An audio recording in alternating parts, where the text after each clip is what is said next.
Et vous allez reconnaître avec moi que toute décision politique, administrative, de quelque nature que ce soit d'ailleurs, elle est d'abord réfléchie. Et sa mise en œuvre est réfléchie. Et c'est par des étapes qu'il faut aller. Vous savez que nous avons été colonisés, mais avant qu'on ne soit colonisés, c'est par étapes que les anciens colonisateurs sont passés. C'est d'abord des explorateurs qui sont venus, qui se sont fondés, qui se sont fondus dans nos sociétés, qui ont appris à vivre comme nous, qui ont même quelquefois appris à parler nos langues, à partager avec nous nos valeurs. Et ainsi de suite, d'étape en étape, on finit par apporter tout ce qui avait lieu d'apporter comme information, permettant aux colonisateurs de venir et de venir de telle manière ou de telle manière pour s'y installer. Donc reconnaissez avec moi que c'est une grande étape. D'abord, nous avons dépassé certaines étapes. Nous nous sommes désolidarisés de certaines choses qui se faisaient par le passé. Nous sommes désolidarisés de certaines décisions qui étaient prises ailleurs par rapport à nos différents pays et par rapport à notre pays particulièrement, le Mali. Et aujourd'hui, nous avons décidé de nous désolidariser du mouvement de la francophonie. Je dis bien du mouvement de la francophonie. Bon, c'est par étapes en ce sens que la langue que nous parlons, en fait, aujourd'hui, nous ne la considérons pas une langue qui appartient à X ou à Y. C'est une langue que nous avons partagée sur le plan social, sur le plan économique, sur le plan culturel, qui a permis même au brassage culturel, qui a permis la facilitation de la collaboration entre les humains, différents horizons, différents endroits. Et cette langue, elle nous vient de l'histoire de la colonisation. C'est juste à la colonisation que, vous savez, la langue française est arrivée sur nos territoires, et particulièrement ici au Mali. Avant qu'elle ne soit là, on parlait des langues. Avant qu'elle ne soit là, on évoluait, on travaillait, on se développait. Donc rassurez-vous que le fait que nous parlons encore la langue française, c'est une étape qu'on va sûrement dépasser. Mais rassurez-vous d'autres choses. Rappelez-vous que dans la constitution qui a été votée l'an dernier, il a été bien clair là-dedans que les langues nationales seront désormais au devant. Nos langues nationales seront utilisées. Et nous savons déjà écrire parmi ces langues. Il y a des langues qu'on écrit, il y a des langues qu'on parle, il y a des langues qu'on est en train d'étudier, qu'on est en train d'enseigner. Donc, comme je l'ai dit, c'est par étapes, rassurez-vous que nos langues nationales seront, Inch'Allah, dans les meilleurs délais, des langues qu'on pourra utiliser dans le processus de développement socio-économique dans différents pays. Donc, à mon avis, ce complexe n'existe pas. Nous n'avons pas ce complexe parce que nous avons accepté de nous désolidariser, c'est que nous irons jusqu'au bout. Par rapport au franc CFA, le franc CFA, il est partagé, nous sommes encore d'ailleurs membres de l'UEMOA, il est partagé par un regroupement économique qui est l'UEMOA, l'Union économique et monétaire de l'Afrique de l'Ouest. Mais dans tous les cas, vous savez que là également des réflexions sont en train d'être menées et ces réflexions, elles avancent et elles avancent beaucoup. Nous avons une économie que nous estimons forte pour nous permettre d'avoir une certaine indépendance politique, une certaine indépendance sociale et donc une indépendance économique. Et il n'y a aucune raison que notre économie, qui sert à renforcer celle d'ailleurs, celle d'autres pays, ne puisse pas nous permettre, nous aussi, d'avoir un soubassement, sinon de quoi soutenir un franc, soutenir une monnaie qui appartiendra désormais au Mali, sinon à l'AES, au pays sahélien de l'AES. Donc rassurez-vous que le problème monétaire, c'est juste un problème économique qu'il faut étudier et il faut y aller. Et là également, je dis, il y a des étapes qu'on a déjà dépassées. Et je suis certain que nos experts y travaillent tous les jours. Et nous-mêmes, en tant que parti, nous y réfléchissons. Et les objets qui sortent de nos réflexions, les conclusions qui sortent de nos réflexions seront mises à la disposition de qui de droit. Mais rassurez-vous que dans tous les cas, à partir du moment où nous avons accepté d'engager nos différents pays pour quitter le mouvement de la francophonie, c'est que toutes les dispositions sont prises pour que nous puissions être souverains et pouvoir dépasser tout ce qui pourrait nous lier à qui que ce soit d'une façon dépendante. Mais nous n'avons jamais dit, et je le répète à chaque fois, nous sommes un pays qui se reconnaît frère de tous les pays de toute la terre, sur toute la terre. Mais nous sommes un pays qui se veut indépendant, souverain, et désormais rien ne nous arrêtera. Donc rassurez-vous que ça ira, Inch'Allah. Maintenant, par rapport à la deuxième question, ça c'est les taxations. Je n'ai pas parlé de taxation dans ce texte, pourquoi? Parce que nous avons déjà fait une déclaration, à la veille même. Je suis passé sur les antennes, je suis passé sur les réseaux. Et je suis passé sur certaines chaînes de télévision qui m'avaient déjà posé la question. Et toutes les réponses que j'ai données sont des réponses qui arrivent de notre parti.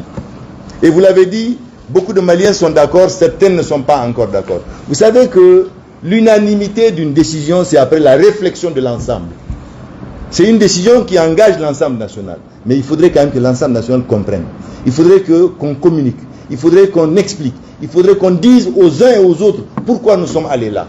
Et dans tous les cas, le problème, il a été posé. Certains l'ont trouvé brusque, d'autres l'ont trouvé brutal. Moi, je trouve qu'il y a des moments où il faut s'assumer. Il y a des moments où il faut s'assumer, il y a des moments où il faut prendre certaines décisions et être suffisamment responsable. Vous savez quand même que nous vivons en ce moment un certain nombre de blocages liés à une adversité de certains individus, sinon de certaines contrées, certains pays, parce que nous avons décidé désormais de nous prendre en charge et d'être souverains. Et quand on veut être souverain, cela a un prix. La souveraineté a un prix. La noblesse a un prix. La dignité a un prix. Et ce prix, il faut le mettre. Je reconnais que nous sommes en difficulté. Je l'ai dit. Je reconnais qu'il y a des difficultés économiques. Je reconnais que les populations en ce moment souffrent de plusieurs maux. Mais il n'y a pas que le Mali qui souffre. Il n'y a pas que le Mali qui souffre. Le monde même est en pleine mutation. Et la zone de la sous-région de l'AES, vous savez très bien qu'elle vient de très loin. Nous sommes frappés par l'insécurité et nous sommes frappés par tout ce qu'il y a comme situation malheureuse sur le plan économique, sur le plan social qui traverse les différentes parties du monde et du globe. Alors rassurez-vous que ce prix qu'il faut mettre, ça passe par là. Nous avons besoin de routes, nous avons besoin d'énergie, nous avons besoin de nous soigner, nous avons besoin d'éduquer nos enfants, nous avons besoin de tout ce qu'il faut pour qu'une société puisse être digne. La dignité d'une société passe par sa possibilité de se mouvoir, ça passe par sa possibilité de se déplacer, sa possibilité de gérer son économie. Et aucune économie ne saurait être gérée aujourd'hui si vous n'avez même pas de route, si vous n'avez pas d'énergie, si vous n'avez pas vraiment toutes ces infrastructures qu'il faut, qui sont des outils de travail qu'il faut nécessairement pour pouvoir aller de l'avant. Donc, qui va payer? C'est vrai, il y a des partenaires, mais dans tous les cas, je crois qu'il faut d'abord songer à sa propre poche avant de regarder la poche de l'autre. Nous sommes Maliens, nous sommes dignes.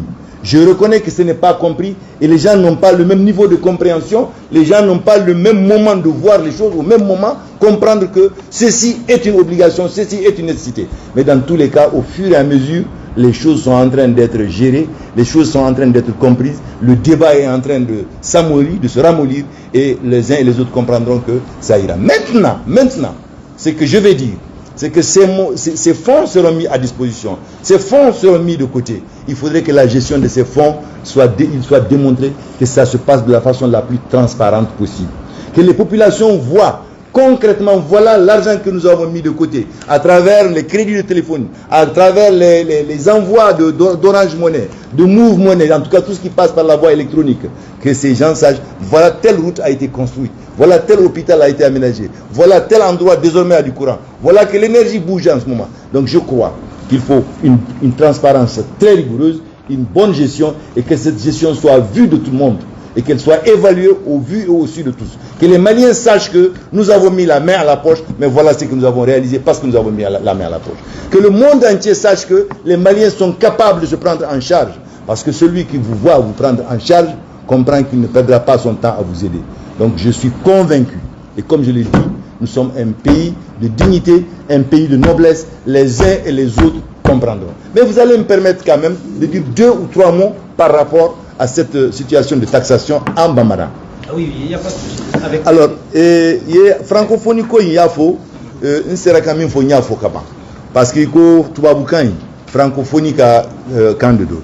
Bon, si ça me fait comme Bamana Kana, ni ba fait mbafo Bambo Kana, ni ba fait mbafo Straka Kana, Nakadi mbafo Tamache Kana, kuma koni autant manqué mal là.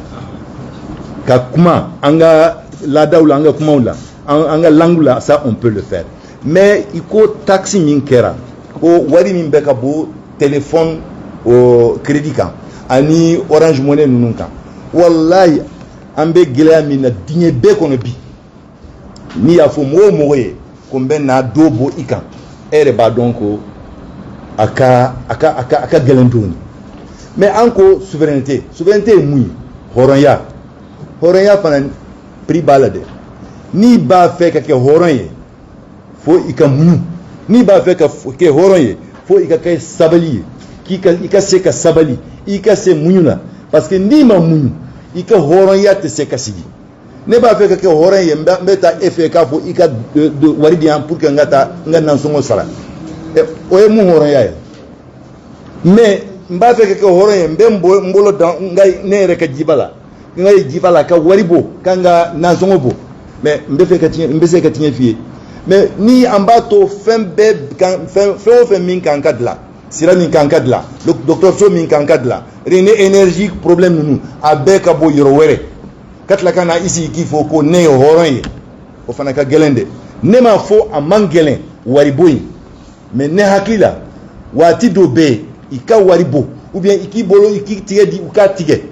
ika to ika horon yala a kafsani ika ta ika faden ya dala kati sigi ka kasi nete se foi la ndeme ngata dunike ndeme ngata yere fura ndeme ngata ndembla akata ekola ndeme ngasira soro pour que anga muso minumbe village la anga senekala minumbe village la uka seka na duko na kana uka senefem fere ou bien muso uka na docteur sola unu dem parce que sirate donc yananga ta fo mo wéré yananga ta kasi mo wéré dala kasoro dongo do ambala ka fo ko an horonye an souverain il faut que an yere ka donike an yere ne ba don an nyemoro amanduye min kadouye ou ka besoro abe kadna foi kanake pour que be ka fo vraiment mali be katanye mais faso e faso di faso dembe kanku jo pour que faso ka se katanye na moke atitanye sinon be ni sisa ambe kalobaina wallahi fin min be dimini malien la abe dimi oye anga dimi PMTR la oye malien be ka dimi mais fin do be anga nyogo mine anga ke ni alaye anga ke parce que an horo anga ke parce que an islami mine sirani an kan ka torchi minta aka brake katananye oye wari ya ni mo wore kanana ye an yere ka anga doni min bambolo anga di ko roboro ko ni faye bloki nyuma ndima na ya dima ikajifa kala na ya fo nani nga bloki au moins ibe se ka fa ijo ya ninga nga jifa bo ya no wati ka keka ban peut-être aw hakli jakabo beke pour que aw ka se ka ben ka fen chaman ke nyonga donc on est d'accord pour souffrir si seulement ça peut nous conduire vers la souveraineté et je crois que la décision en tout cas nous au PMTR nous la saluons et pourtant nous sommes Maliens fiers de l'être et à côté de tous les Maliens. Et nous avons la conviction que chaque Malien rêve de sa souveraineté, de sa noblesse et de sa dignité. Et donc est prêt à payer le prix. Et c'est pourquoi vous avez dit, beaucoup sont d'accord, mais il y en a qui boudent encore. Et je crois que c'est normal, le temps de comprendre. Voilà ce que je voulais dire par rapport à vos différentes questions. Excusez-moi d'avoir été long. Mais comme on est ensemble jusqu'à la rupture. Ah, moi j'ai une autre question. C'est encore toi. Ah oui. Et concernant le Togo, qui a son intention d'adhérer à l'AES, certains sont sceptiques vis-à-vis de sa position parce qu'elle fait partie de la CEDEAO. Voilà, qu'est-ce que vous en pensiez de ces récentes déclarations et intentions d'adhérer à l'AES? Mais nous, là, Mali, Burkina, Niger, on était de la CEDEAO, nous avons quitté la CEDEAO, on a mis en place l'AES. L'AES a des textes, l'AES a des règlements, l'AES a des voies par lesquelles il faut passer pour y adhérer. Le Togo est un pays souverain, un pays libre. Si le Togo doit adhérer à l'AES, sûrement que le Togo a cerné ou a étudié tous les contours des différents règlements et des différents textes qui gèrent l'AES. Et quand le Togo doit venir, le Togo c'est des frères. L'AES c'est une organisation de la sous-région, mais l'AES est quand même une organisation sœur de toutes les organisations, sinon de toutes les populations d'Afrique. Bienvenue au Togo si le Togo doit venir. C'est une haute décision politique et diplomatique, mais une décision administrative et juridique. Alors pour vous dire que les textes sont là, les voies sont là, et le Togo va suivre vraiment toutes les voies qu'il faut, si cela était vrai. Et en tout cas, si c'est le cas, moi je dis, bismillah au Togo, bienvenue au Togo, parce que chaque pays qui vient à l'AES démontrera que les États-Unis d'Afrique peuvent bel et bien partir de l'AES. Et je ne doute pas que le Togo viendra un jour, Inch'Allah, et le Togo viendra tout en respectant nos différents textes. Il n'y a pas de problème. Donc c'est pour juste vous dire que la crise économique que nous connaissons ne vient pas que du Mali. Ça c'est un premier aspect. Le deuxième aspect, nous sommes un pays qui vient de très loin. De 2012 à nos jours, nous n'avons connu que des problèmes d'insécurité. Vous savez quand même qu'en 2012, il y a eu un mouvement qui a fait partie de l'ancien président de la République de son temps, Amadou Toumani Touré, qui était lié à la crise sécuritaire. Et vous savez également qu'après la crise sécuritaire, après le départ de Amadou Toumani Touré, vous avez vu également, nous avons connu une période de transition qui a vu l'élection après du président Ibrahim Bokar Keïta. Et là également, dans son deuxième mandat, avant la fin même de la moitié du deuxième mandat, il y a eu tous ces problèmes-là, les problèmes économiques, les problèmes sociaux, mais surtout les problèmes sécuritaires qui ont encore fait des soulèvements, qui ont fait partir ce régime aussi. Alors, les problèmes, il faut les régler. Mais vous savez que l'insécurité est un problème très difficile à régler. Parce que le problème, c'est que même les États-Unis d'Amérique vivent les problèmes d'insécurité. Nous sommes souvent assis quand on voit à la télé qu'une classe est envahie par des hommes en armes et qui tuent 15, 20, 30 élèves. Donc c'est pour vous dire que c'est un problème, c'est une forme de guerre qu'il est difficile de circonscrire. Mais en ce moment, il faut dire quand même que nous pouvons dire qu'il y a une raison de respirer un peu. Vous savez quand même que la région de Kidal, pendant des années et des années, n'avait jamais été jusqu'à ce niveau impliquée dans les affaires du Mali. N'avait jamais été une région qu'on pouvait fréquenter à guise quand on veut et comme on veut. Mais cette fois-ci, Kidal avait été récupéré. Encore que, vous saviez très bien que ceux-là qui étaient supposés être nos alliés, nos partenaires, qui étaient là, Barkhane, MINUSMA et tout ce qui s'ensuit, étaient là, c'est vrai pour nous défendre, mais qui interdisaient aux uns aux autres, sinon à nos forces armées, de rentrer dans Kidal, de rentrer dans Aguelhok ou dans certaines zones quand même de cette région-là. Aujourd'hui, nous rentrons partout. Donc on peut dire que la crise sécuritaire, je ne dis pas, loin s'en faut, qu'elle est totalement finie, mais en tout cas nous avons amorcé, nous avons engagé le pays dans une situation beaucoup plus acceptable qu'il y a quelques années. Et ça, c'est extrêmement important, c'est à l'actif de ce régime en place. Alors, la crise économique, vous reconnaissez avec moi quand même que quand un pays entre en guerre, même une guerre ordinaire, simplement, hein, une guerre ordinaire, ça demande beaucoup de moyens, ça demande beaucoup d'argent. Et au même moment, il s'agit quand même d'un pays qui vient de loin, un pays qui a des difficultés économiques liées même à la nature de son climat, liées à la nature de sa géographie, liées à la nature de son relief. Il y a quand même ces problèmes-là. Donc, suffisamment de moyens pour faire face à une guerre, ça je pense que même les puissances, quand elles vont en guerre, elles demandent d'être soutenues. Et au même moment, nous étions sous embargo, nous étions isolés, nous étions boudés par non seulement certains pays de notre continent, certains pays de notre sous-région. Nous avons subi un embargo que vous connaissez, que vous avez vécu avec nous. Tous nous l'avons vécu et tous nous l'avons pleuré. Et nous avons été isolés également par certaines organisations internationales, au-delà même de l'Afrique. Donc beaucoup de partenaires ont baissé les bras. Nous avons dit, nous sommes souverains. Nous allons souffrir qu'ils baissent les bras, mais nous allons quand même souffrir d'aller vers la souveraineté de notre pays. Donc cela ne peut pas ne pas jouer sur l'économie du pays. Sinon, ce n'est pas parce que nous sommes un pays malheureux. Nous sommes un pays qui bénéficie de grandes potentialités naturelles. Mais nous avons été surpris par pas mal de situations que nous sommes aujourd'hui en train de corriger. La situation énergétique. Moi, j'ai bien salué la position du gouvernement de reconnaître qu'il y a problème. Et tout de suite, on parlait des taxations qui, si jamais elles se réalisaient correctement, et je l'ai dit et j'ai interpellé, j'ai dit qu'il faut les gérer correctement et de la façon la plus transparente et la plus rigoureuse. Si jamais les choses se passaient, ça pourrait nous aider à régler une partie des problèmes énergétiques. On ne peut pas vivre dans un pays comme le nôtre et dans n'importe quel pays sans une énergie assurée. Parce que c'est l'énergie aujourd'hui qui soutient tout, qui assure tout. Alors donc il faut reconnaître que tout ça c'est des situations qui sont venues en même temps. C'est des situations qui sont tombées sur nous en même temps et dans une période de transition. Et vous savez très bien que quand un pays est en transition, c'est comme un pays en convalescence. C'est une période d'exception. Ça veut dire tout simplement qu'elle vient d'une maladie, elle est en train de se chercher, elle est en train de vouloir se redresser. Notre bataille, c'est d'aller dans le Conseil des Nations, c'est de respecter, c'est d'aller un jour à l'ordre constitutionnel normal, mais ce n'est pas une chose facile.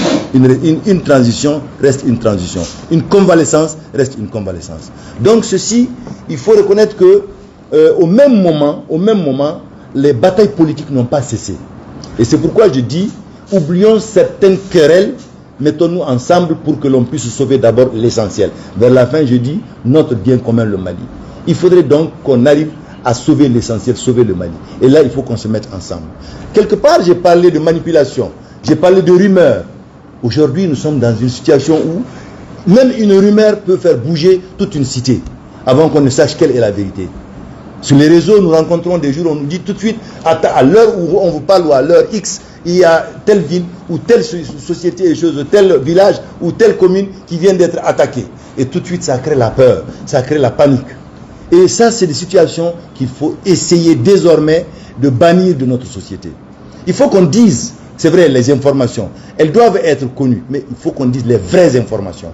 Il faut également qu'on arrête de manipuler les informations. Il faut plutôt chercher des solutions aux différents problèmes qui se posent à nous. Mais vous reconnaissez avec moi, je suis en politique, je sais beaucoup de choses. Je n'attaque personne, je n'en veux à personne, mais j'en veux à l'ensemble national. Il faudrait qu'on se mette ensemble. Évitons les manipulations et certaines rumeurs qui sont sciemment créées uniquement pour faire mal.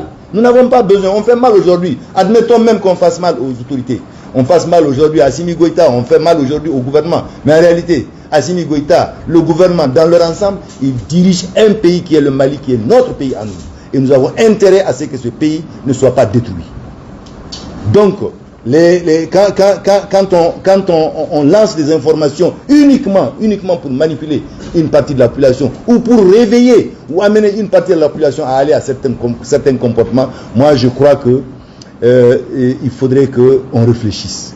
Qu'on réfléchisse et qu'on comprenne que le Mali n'appartient pas à Baba Moulay, le Mali n'appartient pas à vous, encore à moi, le Mali nous appartient à nous tous. Donc nous avons intérêt plutôt à nous rassembler pour trouver des solutions aux problèmes que vous venez de poser. Je ne dis pas que les problèmes n'existent pas, mais malheureusement, j'ai comme l'impression que certains utilisent les problèmes pour décrier, sinon discréditer les gouvernants, discréditer ceux-là qui soutiennent les gouvernants. Je pense que ce n'est pas la manière de faire. Les problèmes sont là, il faut les recenser et il faut faire des propositions concrètes de solutions. Je viens de dire tout de suite que nos frères déplacés à l'étranger, leur sort est une priorité des autorités.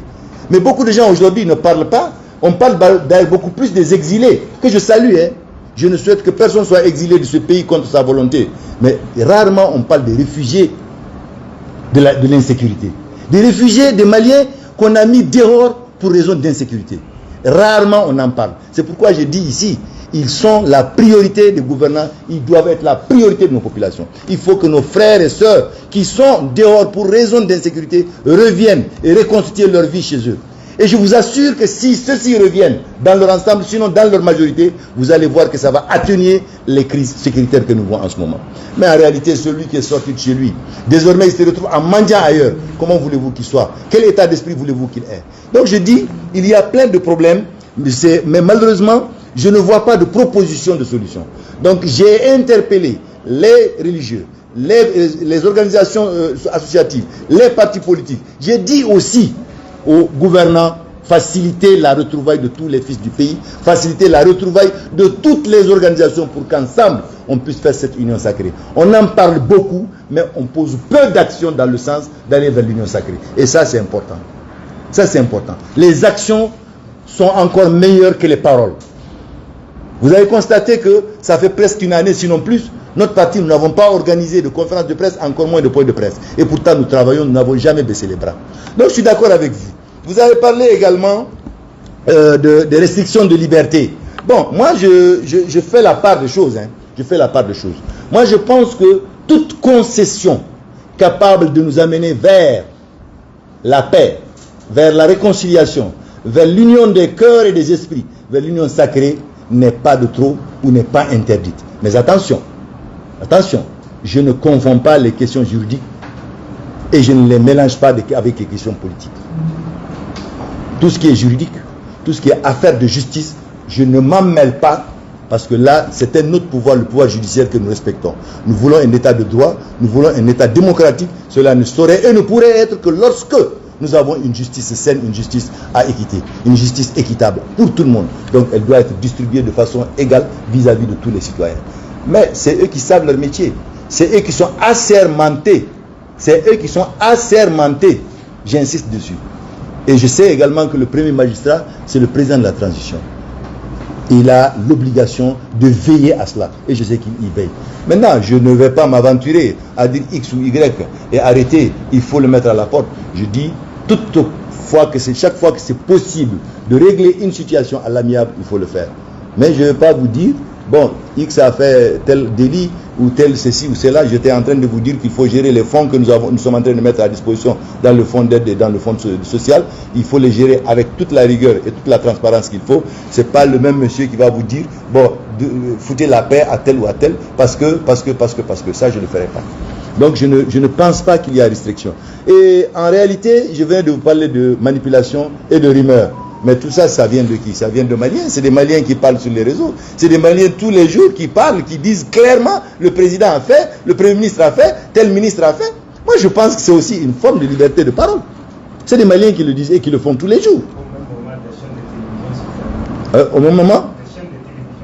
Bon, moi, je pense que la situation des chefs de télévision, vous avez une corporation. Je souhaite la liberté de tous. Je souhaite que chaque Malien soit libre. Mais au même moment, je souhaite que chaque Malien, au moment où exige ses droits, qu'il comprenne qu'il a des devoirs à respecter. Je ne vais pas m'aventurer sur un terrain que je ne maîtrise pas sur le plan technique. Parce que moi, je suis politique. Donc, au moins, sachant que si on doit réclamer, sinon exiger des droits, il faut aussi comprendre qu'on doit se soumettre à des devoirs, et des devoirs qui feront en sorte que le pays avance.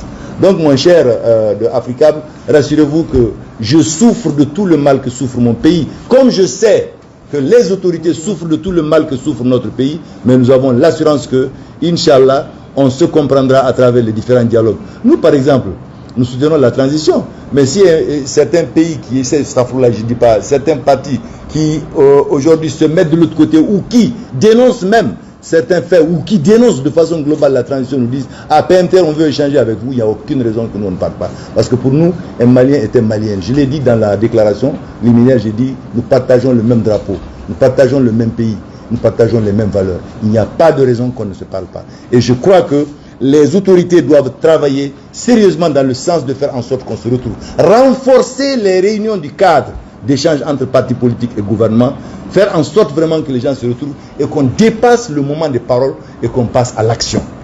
Et l'action, c'est très facile. Il faut que les gens acceptent qu'il ne s'agit pas de manipuler, il s'agit de travailler pour refaire le Mali. Et personne n'a intérêt à ce que ce pays soit détruit, personne n'a intérêt à un désordre quelconque dans ce pays. Donc travaillons plutôt à la retrouvaille des uns et des autres, à la retrouvaille des cœurs et des esprits, à l'unité sacrée, à l'union sacrée, que de travailler à détruire par le désordre, à détruire par la manipulation, à détruire par les fausses rumeurs. Cela, à mon avis, n'est pas responsable. Voilà ce que je peux dire à votre question.